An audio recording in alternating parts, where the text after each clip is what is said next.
In 1998, a struggling fax machine saleswoman sat in her apartment completely frustrated and began to cut the feet off her pantyhose. Now, that simple, almost crude act of frustration, it wasn't just about making a better undergarment. It was actually the first step in a journey that would redefine entrepreneurship, not through some single brilliant idea, but through a radical embrace of the one thing that most of us fear the most: failure. So let's get into it. We're going to deconstruct the incredible story of Spanx founder Sara Blakely. But I want to be clear, this is not just a story about shapewear. Not at all. This is about a revolutionary mindset, a repeatable system for turning rejection into your greatest asset. We're talking about failure, not as an obstacle, but as a genuine superpower. All right, here's our game plan. We'll start with that pantyhose pivot, the moment that sparked an empire.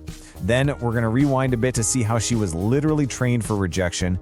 We'll define her core philosophy, failure as a superpower, and then break down the practical habits she used in the ownership system. After that, we'll look at how she created a whole new entrepreneurial blueprint, and we'll finish up with your mandate to fail, how you can take these lessons and run with them in your own life.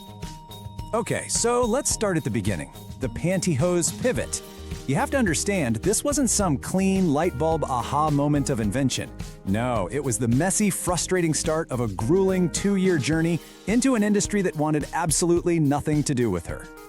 You know, the key to this whole story isn't the idea in 1998. It's that middle part, the crucible.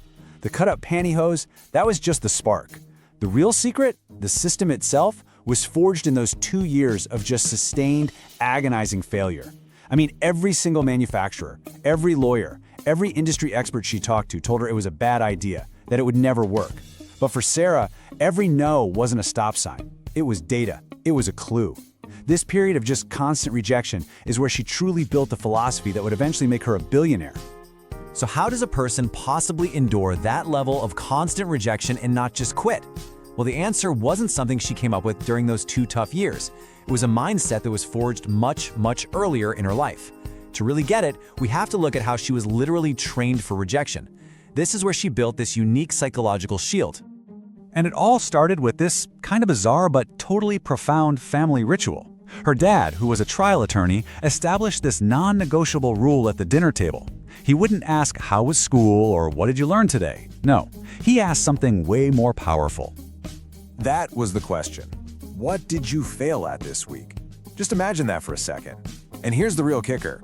If Sara or her brother said nothing, her dad would be genuinely disappointed. Disappointed! Why? Because to him, a lack of failure just meant a lack of trying. It meant they were playing it safe, not pushing their boundaries. This simple, recurring question completely rewired her entire definition of failure. And this right here shows you the huge mental shift. For most of us, failure feels like an identity, like I am a failure. It's a flaw we're supposed to hide. The goal is to avoid mistakes at all costs. But the Blakely view, which was instilled by her dad and then pressure tested by years of selling fax machines door to door, was the total opposite. Failure is just an outcome. It's not who you are. It's just the expected cost of trying something big.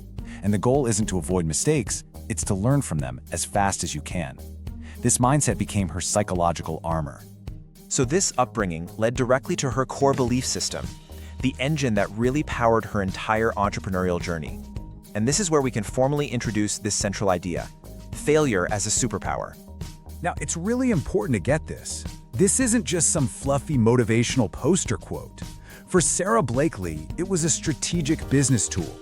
It's about rejecting that professional vanity, that need to always look like you have all the answers. Instead, you methodically use failure as an essential input. It's not a bug in the system, it's a feature.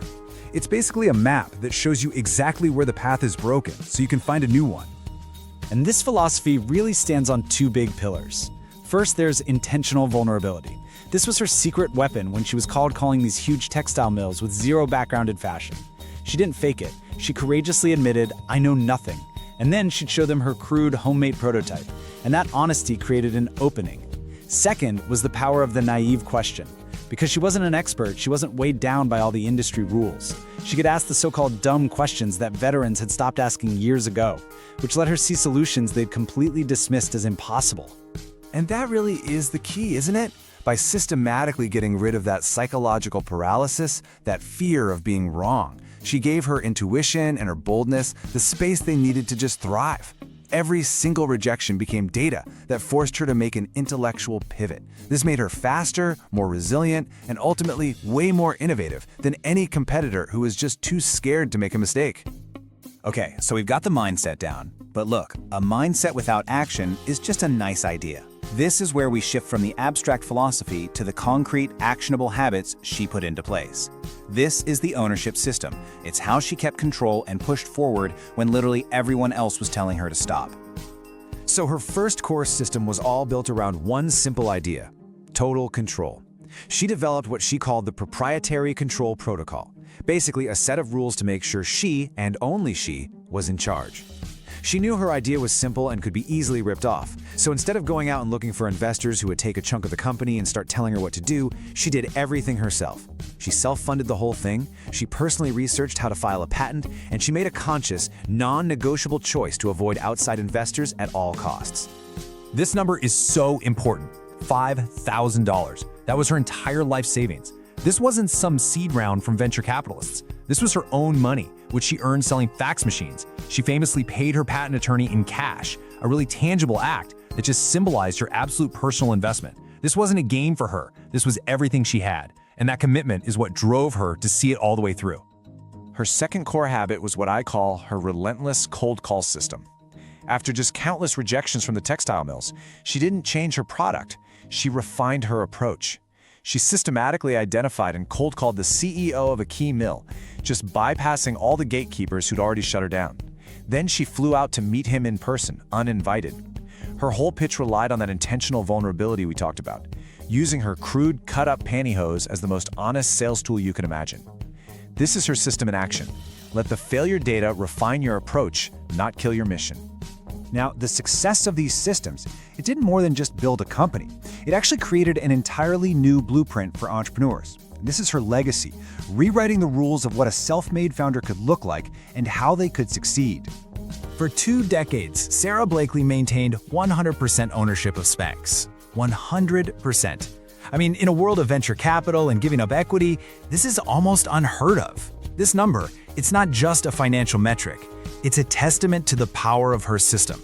It's proof that you don't have to give up control to achieve massive, massive growth.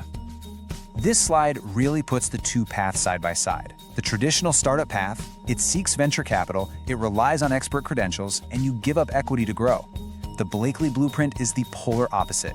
It's about self-funding, relying on your own intuition and grit, and prioritizing total ownership above all else.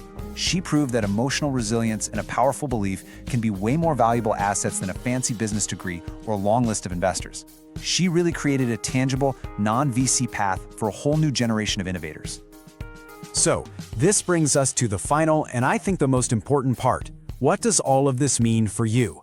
We're going to wrap this up by bringing this universal lesson right back to you, making it an actionable, empowering takeaway. This is your mandate to fail. So, I'm turning her father's powerful question directly to you.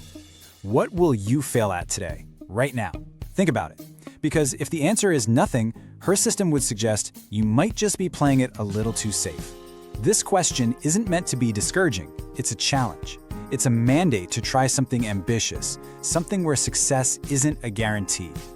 So here's the takeaway: 3 clear, actionable steps from her system that you can apply right now. Number 1, actively seek out failure as a sign of progress, not a reason for shame. Number 2, use every rejection as data. It's just feedback, it's not a stop sign. And number 3, probably the hardest, but most important one, divorce your self-worth from your outcomes. Your value is not defined by whether you win or lose. At her core, Sara Blakely was a relentless salesperson who was taught to embrace rejection. And her greatest asset wasn't an idea for a product. It was her father's simple challenge: what did you fail at? And her system transformed that question into a superpower. And that really is the heart of it all. The ability to persevere past the point where everyone else gives up, that is the true secret code to success.